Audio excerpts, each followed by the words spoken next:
Hello friends, good morning. આજે આપણે ધોરણ 7માં વિષય વિજ્ઞાન પ્રકરણ 9 ભૂમિ વિશે ભણીશું. તો વિદ્યાર્થી મિત્રો, ભૂમિ એટલે જમીન. જમીન વિશે આપણે ઘણું બધું જાણીએ છીએ, તેમ છતાં આપણા પાસે ભૂમિ વિશેનું જ્ઞાન અધૂરું છે. ભૂમિ એ કુદરતનો એવો સ્ત્રોત છે જેના ઉપર વનસ્પતિ, જીવજંતુઓ, પશુઓ, પ્રાણીઓ બધા માટે એક આવાસ એટલે કે રહેઠાણ પૂરું પાડે છે. બધાની જરૂરિયાતો કોણ પૂરું પાડે છે? જમીન એટલે કે ભૂમિ પૂરી પાડે છે. તો આ ભૂમિ વિશે આપણે ભણવાનું છે. તો જોઈએ, ભૂમિ એ ખૂબ જ અગત્યનો કુદરતી સ્ત્રોત છે. ભૂમિ એટલે કે જમીન એ કુદરતનો એક અગત્યનો, એક મહત્વનો કુદરતી સ્ત્રોત છે. તે વનસ્પતિને જકડી રાખે છે તથા પાણી અને પોષક તત્વો પૂરા પાડે છે. હવે વનસ્પતિ જમીન પર ઉગે છે, જમીન પર વનસ્પતિ ઉગે છે, પણ વનસ્પતિને જમીન પકડી રાખે છે, જકડી રાખે એટલે કે પકડી રાખે છે. એ સિવાય પાણી અને પોષક તત્વો પણ જમીન પૂરા પાડે છે. તે ઘણા સજીવોનું ઘર પણ છે. જમીન શું છે? ઘણા સજીવોનું ઘર. ભૂમિ ખેતી માટે ખૂબ જ મહત્વની છે. ભૂમિ જે છે એ ભૂમિ શું છે? ખેતી માટે ખૂબ જ મહત્વની છે. ખેતી, ખોરાક, કપડાં અને રહેઠાણ પૂરું પાડે છે. જમીન આપણને શું શું પૂરું પાડે છે? ખેતી, ખોરાક, કપડાં અને રહેઠાણ પૂરું પાડે છે. આમ ભૂમિ આપણા જીવનનું અભિન્ન અંગ છે. પહેલા વરસાદ પછીની ભીની માટીની સુગંધ એ આપણને હંમેશા મહેકાવે છે. હવે આ જમીન છે, જમીન આપણા જીવનનું એક અભિન્ન, એક મહત્વનું અંગ છે. વરસાદ પછી ત્યારે પહેલો વરસાદ પડે એટલે તમે જોજો, માટીની એકદમ મસ્ત સુગંધ આવતી છે. એ સુગંધ આપણા મનને પણ શું કરે છે? મહેકાવે છે. અહીં બાળકો કોઈક પ્રવૃત્તિ કરતા હોય એવું તમને દેખાઈ રહ્યું છે? માટી સાથે રમતા બાળકો છે, માટી સાથે રમી રહ્યા છે. તમે પણ કદાચ માટી સાથે અત્યારે રમો છો કે નથી ખબર નહીં, પણ તમે આના કરતાં નાના હશો ત્યારે તમે માટી સાથે રમેલા હશો. હવે જોઈએ, ભૂમિ જીવનથી ભરપૂર. ભૂમિ કેવી છે? જીવનથી ભરપૂર છે. એક દિવસ વર્ષા ઋતુમાં પહેલી અને બુજોએ અળસિયાને ભૂમિમાંથી બહાર નીકળતા જોયા. પહેલીને આશ્ચર્ય થયું કે અન્ય સજીવો પણ ભૂમિમાં હશે. ચાલો શોધીએ. હવે વરસાદ પડે ને એટલે જમીનની અંદર પાણી ઉતરે. વરસાદનું પાણી ઉતરે એટલે અળસિયા શું કરે? જમીનની અંદરથી શ્વાસ લેવા માટે બહાર આવે. એટલે એ વરસાદ પડે એટલે પહેલી અને બુજાએ અળસિયાને નીકળતા, જમીનમાંથી અળસિયાને નીકળતા જોયા. તેમને નવાઈ લાગી કે બીજા સજીવો પણ જમીનમાં હશે, તો ચાલો આપણે શોધીએ. આપણને એક પ્રવૃત્તિ આપી છે 9.1. કેટલાક માટીના નમૂના લો અને તેઓનું ધ્યાનથી અવલોકન કરો. તમે બહિર્ગોળ લેન્સ પણ વાપરી શકો છો. દરેક નમૂનાનો કાળજીપૂર્વક અભ્યાસ કરો અને માહિતી કોષ્ટક 9.1માં ભરવાની છે. તમારા મિત્રો સાથે અવલોકનની ચર્ચા કરો. તમે એકત્ર કરેલા માટીના નમૂના, તમારા મિત્રોએ એકત્ર કરેલા માટીના જે નમૂના છે એ બધા એક જ જેવા છે. બુજો અને પહેલીએ માટીને ઘણી રીતે વાપરી છે. તેઓએ તેની સાથે રમતા ખૂબ જ આનંદ મેળવે છે. તે ખરો આનંદ છે. હવે પહેલી અને બુજો ઘણીવાર માટીને વાપરી છે અને તેઓ માટી સાથે રમે પણ છે અને આ માટીની સાથે રમવાનો આનંદ પણ મેળવે છે અને તેમને ખરેખર એમને એ આનંદ સારો ગમે છે. એ ભૂમિની ઉપયોગિતાની યાદી બનાવી. અહીં આપણને ભૂમિના સ્ત્રોત આપ્યા છે, વનસ્પતિ આપી છે, પ્રાણી આપ્યા છે અને બીજા અવલોકનો પણ આપ્યા છે.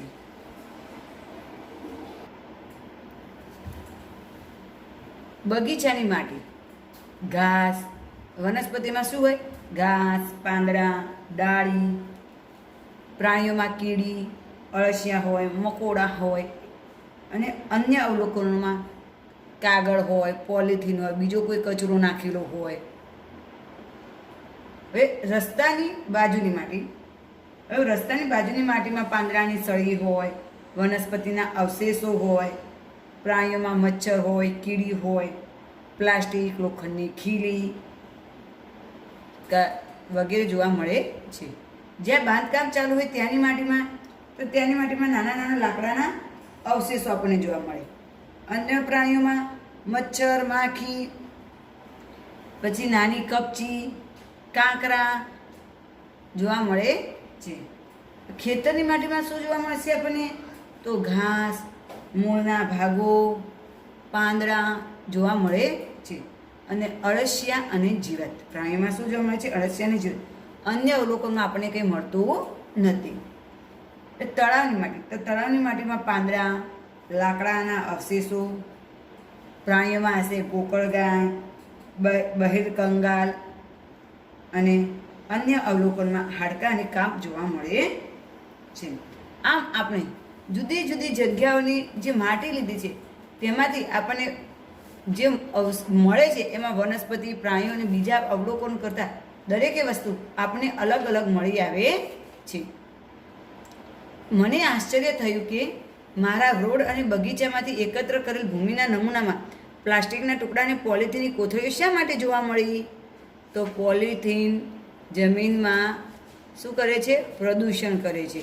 તે પોલિથીન વિઘટન થતું નથી.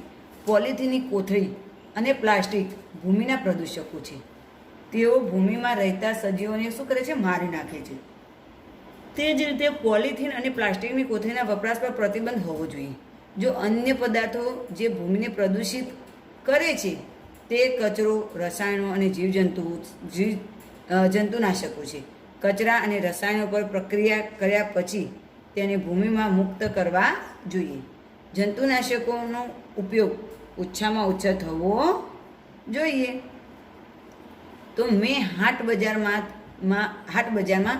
માટીના બનાવેલા વાસણો અને રમકડાં જોયા છે. તો બીજો શું કે છે? મેં હાટ બજારમાં માટીના બનાવેલા રમકડાં અને વાસણો જોયા છે. હવે આપણે જોઈએ 9.2 ભૂમિની રૂપરેખા, કે ભૂમિની ગોઠવણી કઈ રીતે કરવામાં આવેલી હોય છે. ભૂમિ વિવિધ સ્તરો ધરાવે છે. સ્તરોની ગોઠવણી કેવી રીતે થયેલી છે તે આપણે 9.2 દ્વારા જોઈએ. થોડીક માટી લો. માટીના ઢેફાને હાથ વડે તોડી પાવડર બનાવો. એક કાચનો ગ્લાસ લો, તેને 3/4 પાણીથી ભરવાનો છે. તેમાં એક મુઠ્ઠી ભરીને માટી નાખો.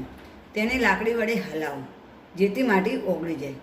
હવે તેને થોડી વાર કોઈ પણ હલનચલન વિના મૂકી રાખવાનો છે. ત્યારબાદ તેનું અવલોકન કરો અને નીચેના પ્રશ્નોના જવાબ આપો. જો આપણે એક ગ્લાસ છે, ગ્લાસની અંદર માટી નાખી છે, એને પીગાળી દીધી છે, અને પછી શું થાય છે એ તે આપણે જોવાનું છે કે જમીન કેટલા સ્તરોથી બનેલી છે. હવે આપણે જે મુઠ્ઠી માટી નાખી એમાં જે ભારે વસ્તુ છે એટલે કે કાંકરા હશે, કાંકરા કે એ હશે એ સૌથી તળિયે હશે. પછી એના પર થોડી ઝીણી રેતી જેવું આવશે. એના ઉપર એકદમ ચીકણી રેત હશે, ઝીણી રેત ઉપર ચીકણી રેત આવશે. ચીકણી રેતનો સ્તર હશે એના ઉપર પછી પાણીનું સ્તર આવશે.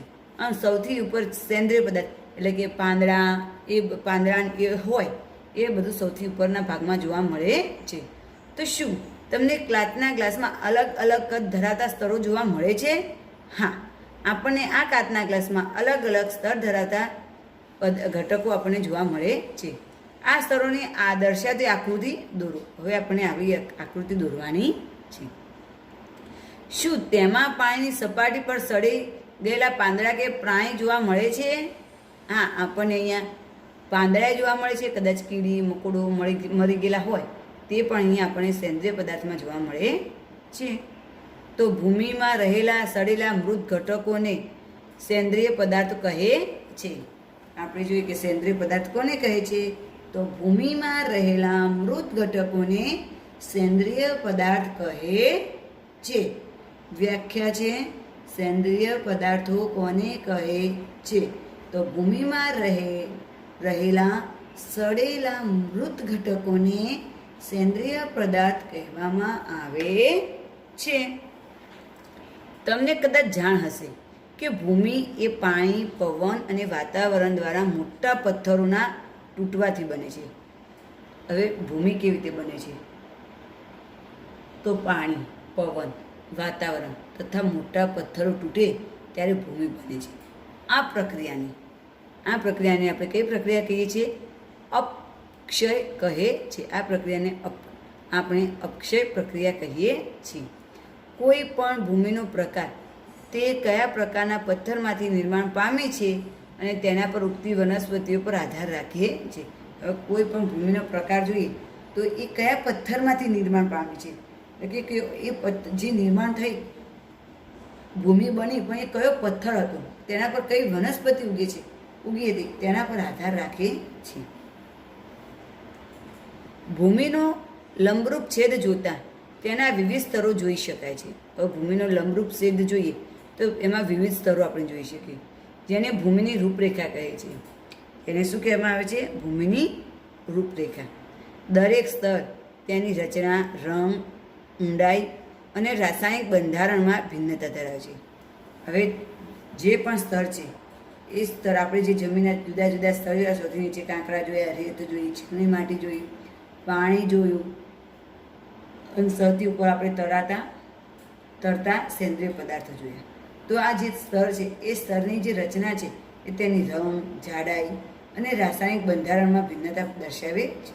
તો આ સ્તરો ક્ષિતિજ તરીકે વર્ણવાય છે. આ સ્તરોને આપણે કેવી રીતે વર્ણવીએ છીએ?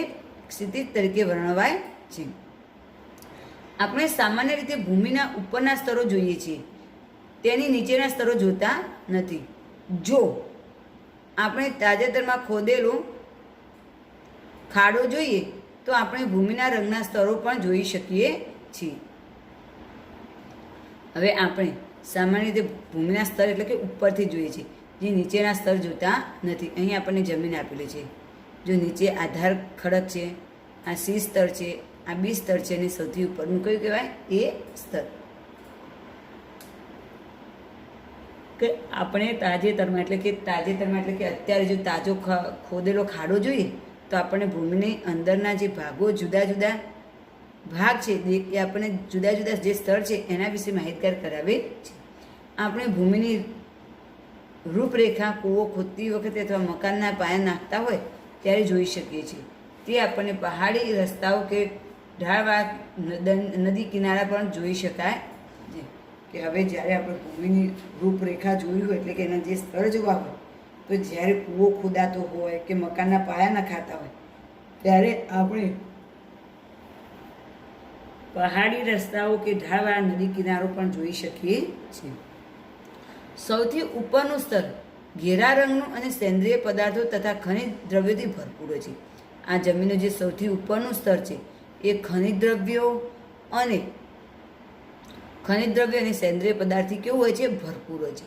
સેન્દ્રિય પદાર્થો ભૂમિને ફળદ્રુપ બનાવે છે. આ જે સેન્દ્રિય પદાર્થો છે એ જમીનને કેવી બનાવે છે? ફળદ્રુપ બનાવે છે અને ઉગતી વનસ્પતિને પોષક તત્વો પૂરા પાડે છે. અને જે વનસ્પતિ જે ઉગે છે એ બધી જ વનસ્પતિને જોઈતા પ્રમાણમાં પોષક તત્વો પૂરા પાડે છે. આ સ્તર આને આપણે શું કહીએ છીએ? આ સ્તર કહે છે. હવે આ સ્તર સામાન્યપણે નરમ, છિદ્રાળું અને પાણીનું પ્રમાણ જાળવી રાખે છે. એટલે આ જે જમીનનું ઉપરનું જે સ્તર છે એટલે કે એ સ્તર છે એ શું કરે છે? સામાન્યપણે નરમ હોય, છિદ્રાળું હોય અને જે પાણીનું પ્રમાણ છે એને શું કરે છે? જાળવી રાખે છે. આવી ભૂમિને આપણે ઉપરી ભૂમિ અથવા એ સ્તર કહેવામાં આવે છે. આવી ભૂમિને આપણે શું કહીએ છીએ? એ સ્તર અથવા તો ઉપરી ભૂમિ. હવે એ સ્તર વિશે સમજાવું તો તમે શું સમજાવી શકાય?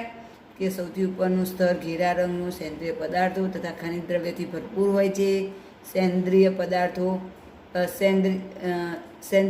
ભૂમિને ફળદ્રુપ બનાવે છે અને ઉગતી વનસ્પતિને પૂરતા પ્રમાણમાં પોષક તત્વો મળે છે. સામાન્યપણે આ સ્તર નરમ, છિદ્રાળું અને પાણીનું પ્રમાણ જાળવી રાખે છે. આવી ભૂમિને આપણે ઉપરી ભૂમિ અથવા તો એ સ્તર તરીકે ઓળખીએ છીએ. કીડાઓ, ઉંદરો, છછુંદર, ઢાલિયા, જીવડા જેવા સજીવોને રહેઠાણ પૂરું પાડે છે. આ બધું શું છે? કે જે કીડાઓ છે, ઉંદરો છે, છછુંદર છે, એમાં એ બધા એ સ્તર છે એમાં દર બનાવીને રહેતા હોય એવું લોકોનું રહેઠાણ પૂરું પાડે. નાની વનસ્પતિના મૂળ સંપૂર્ણપણે ભૂમિમાં જ ગુંફાયેલા હોય છે. હવે તેના પછી જોઈએ સ્તરમાં સેન્દ્રિય પદાર્થોની ઓછી માત્રામાં પરંતુ ખનિજ દ્રવ્યો વધુ હોય છે. આ સ્તર સામાન્ય રીતે સખત અને સઘન હોય છે, જેને બી સ્તર કહીએ છીએ. હવે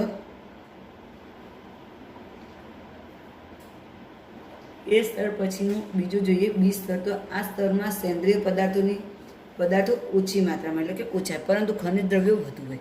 હવે આ સ્તર એટલું સખત છે અને સઘન પણ છે, જેને આપણે બી સ્તર અથવા તો કે મધ્યતર સ્તર કહીએ છીએ. હવે ત્રીજું સ્તર જોઈએ, કે જે ફાંટા અને તિરાડો ધરાવતા નાના નાના ખડકો ટુકડાઓનું બનેલું છે. સી સ્તર શાનું હોય? ફાંટા પડેલા હોય, તિરાડો પડેલી હોય, નાના નાના ખડકો હોય, તેનું બનેલું છે. તો આ સ્તરની નીચે આધાર ખડક હોય છે, જે ખૂબ સખત હોવાથી ખોદાઈ વડે ખોદવું અઘરું છે. આ જે સ્તર છે એ સ્તર આધાર ખડક છે, અને આધાર ખડક હોવાથી આધાર ખડક હોય છે, અને જે સ્તર જે ખૂબ જ સખત હોવાથી ખોદાઈ વડે ખોદવું અઘરું પડે છે. અહીં આપણે જોઈએ છીએ કે આધાર ખડક છે, મોટા મોટા પથ્થરો હોય તો આપણે ખોદાઈથી ખોદી શકતા નથી. હવે આપણે જોઈએ ભૂમિના પ્રકારો. તમે જાણો છો કે પથ્થરનો અપક્ષય એ નાના ઘટકો અને વિવિધ પદાર્થોનું નિર્માણ કરે છે, જેમાં ઝીણી અને રેતી અને ઝીણી માટીનો સમાવેશ થાય છે. હવે આ પથ્થરનો જે અપક્ષય છે એ નાના ઘટકોનું વિઘટન કરે છે, જેની અંદર રેતી અને ઝીણી માટીનો સમાવેશ થાય છે. રેતી અને ઝીણી માટીની માત્રા તેઓ કયા પથ્થરમાંથી ઉત્પન્ન થાય છે તેના આધારિત છે. આવા જે રેતી અને રેતીની કે માટીની જે માત્રા છે એ કયા પથ્થરમાંથી બનવાય છે એ તેના પર આધારિત છે, જેને પિતૃ પથ્થર પણ કહે છે. એને કયો પથ્થર કહેવામાં આવે છે? પિતૃ પથ્થર. પથ્થરના ઘટકો અને સેન્દ્રિય પદાર્થોના મિશ્રણને ભૂમિ કહે છે. ભૂમિ કોને કહે છે? પથ્થરના ઘટકો અને સેન્દ્રિય પદાર્થોના મિશ્રણને ભૂમિ કહે છે. તો વિવિધ સજીવો જેવા કે બેક્ટેરિયા, વનસ્પતિના મૂળ અને અળસિયા ભૂમિનો મહત્વ ભાગ છે. વિવિધ સજીવો છે, જેમાં બેક્ટેરિયા છે, વનસ્પતિના મૂળ છે, અળસિયા છે, એ ભૂમિના શું છે? મહત્વનો ભાગ ગણવામાં આવે છે. તો ભૂમિનું વર્ગીકરણ તેમાં રહેલા વિવિધ કણોના માત્રાને આધારે થાય છે. જો ભૂમિમાં વિશાળ માત્રામાં મોટા કણો રહેલા હોય તો તેને આપણે રેતાળ જમીન કહીએ છીએ. હવે જે ભૂમિનું વર્ગીકરણ જે છે એ તેના જે વિવિધ કણો છે એ કણોના આધારે કરવામાં આવે છે. જો ભૂમિના વિશાળ માત્રામાં મોટા કણો હોય તો ત્યાં કયું પ્રમાણ કહેવાય? રેતાળ જમીન કહેવામાં આવે છે. જો ભૂમિના ઝીણા ઝીણા પ્રમાણમાં વધારે હોય તો તેને આપણે ચીકણી જમીન કહીએ છીએ. જો ભૂમિના મોટા તેમજ ઝીણા કણો એક સાથે રહેલા હોય તો તેને આપણે ગોરાડુ જમીન કહીએ છીએ. અને આ રીતે અને ભૂમિમાં મોટા તેમજ ઝીણા કણો હોય તો તેને આપણે ગોરાડુ જમીન કહીએ છીએ. આમ ભૂમિ રેતાળ, ચીકણી અથવા ગોરાડુ પ્રકારની હોય છે. તો ભૂમિમાં રહેલા કણોનું કદ એ ભૂમિની ગુણવત્તા પર ખૂબ જ ઘેરી અસર કરે છે. જે જમીનની અંદર રહેલું છે કણોનું કદ એ જમીનની ગુણવત્તા પર ખૂબ જ અસર કરે છે. તો રેતીના જે કણો છે એ ખૂબ મોટા હોય છે, તેઓ એકબીજા સાથે ગાઢ રીતે જોડાયેલા હોય છે. જોડાયેલા હોતા નથી. રેતીના જે કણો છે ખૂબ મોટા હોય છે, માટે તે એકબીજા સાથે જોડાયેલા હોતા નથી. તેથી તેમની વચ્ચે ખૂબ અવકાશ જોવા મળે છે. અવકાશ એટલે કે જગ્યા જોવા મળે છે. આ અવકાશમાં હવા ભરાય છે. આપણે કહીએ છીએ કે રેતુ એ વાયુ મિશ્રિત છે. પાણી ખૂબ જ સરળતાથી રેતીના કણો વચ્ચેથી નીચે આવે છે. આથી રેતાળ ભૂમિ હલકી, છિદ્રાળુ અને સૂકી હોય છે. હવે જ્યારે આપણે કહીએ છીએ કે રેતાળ જમીન છે એ કેવી હોય છે? હલકી હોય છે. એટલે કે અવકાશમાં હવા ભરાય છે, અવકાશ દ્વારા હવા ભરાય છે એટલે એ રેતીની અંદર વાયુ મિશ્રિત થઈ જાય છે. પાણી પણ ખૂબ સરળતાથી ઉતરી જાય છે. બે કણો વચ્ચે રેતીના કણો વચ્ચેથી નીચે આવે છે. રેતાળ ભૂમિ જે છે એ હલકી, છિદ્રાળુ અને સૂકી હોય છે. ચીકણી ભૂમિમાં માટીના કણો ખૂબ જ નાના, એકબીજાથી ચુસ્ત જોડાયેલા હોય છે. હવે જે ચીકણી જમીન હોય તો ચીકણી જમીનની અંદર જે માટીના કણ છે એ ખૂબ નાના હોય છે અને એકબીજાથી ચુસ્ત રીતે જોડાયેલા હોય છે. જો હવા માટે ખૂબ જ ઓછો અવકાશ છોડે છે, આ હવા જે છે હવા માટે શું કરે છે? ખૂબ જ અવકાશ એટલે કે જગ્યા છોડે છે. તો રેતાળ ભૂમિની વિપરીત ચીકણી માટીના કણોની વચ્ચેની જે નાની જગ્યામાં પાણી ભરાઈ રહે છે તેને આપણે ચીકણી માટીમાં ખૂબ ઓછી જગ્યા હોય છે, પરંતુ તેઓ વજનમાં ભારે હોય છે. હવે આપણે રેતા જમીન છે એ વિપરીત છે કે પાણી ચીકણી માટીની અંદરના જે કણો છે નાની નાની જગ્યામાં રોકાયેલા હોય, એટલે ચીકણી માટી ખૂબ જ હવા ઓછી સંગ્રહ કરી શકે છે, પરંતુ તે વજનમાં કેવું હોય છે? ભારે હોય છે. કારણ કે તેઓ રેતાળ ભૂમિનું કરતાં વધુ પ્રમાણમાં પાણી રોકી રાખે છે. હવે વનસ્પતિની વૃદ્ધિ માટે ગોરાડુ ભૂમિ એ સૌથી શ્રેષ્ઠ છે. વનસ્પતિની વૃદ્ધિ માટે ગોરાડુ જમીન છે એ સૌથી શ્રેષ્ઠ છે. ગોરાડુ ભૂમિ એ રીતે માટી અને અન્ય પ્રકારના ભૂમિના કણની બનેલી હોય છે કે જે કાંપ કહે છે. હવે જે ભૂમિ છે એ રેતી હોય, માટી હોય કે અન્ય બીજા પદાર્થોના ભૂમિના જે કણની બનેલી હોય તેને આપણે કાંપ કહીએ છીએ. તો નદીના કાંઠા ઉપર કાંપ એકત્ર થાય છે અને કાંપના કણનું કદ રેતી અને માટીના કણના કદની વચ્ચેનું હોય છે. કહેવાય કે જો નદી કિનારો હોય ને ત્યાં કાંપ ઘણો બધો એકત્ર થાય અને આ કાંપના કારણે કાંપના કણનું કદ રેતી અને માટીના જે કણ છે કદની વચ્ચે હોય છે. અને ગોરાડુ ભૂમિમાં પણ કણ જોવા મળે છે. આ ભૂમિ વનસ્પતિની માટે યોગ્ય જલધારણ ક્ષમતા ધરાવે છે. હવે બુજો કહે છે મારે જાણવું છે કે કયા પ્રકારની ભૂમિ માટીના વાસણ એટલે કે માટલાને કે સુરાહી બનાવવા માટે વપરાય છે. હવે આપણે 9.3 નેક્સ્ટ આમ જોઈએ.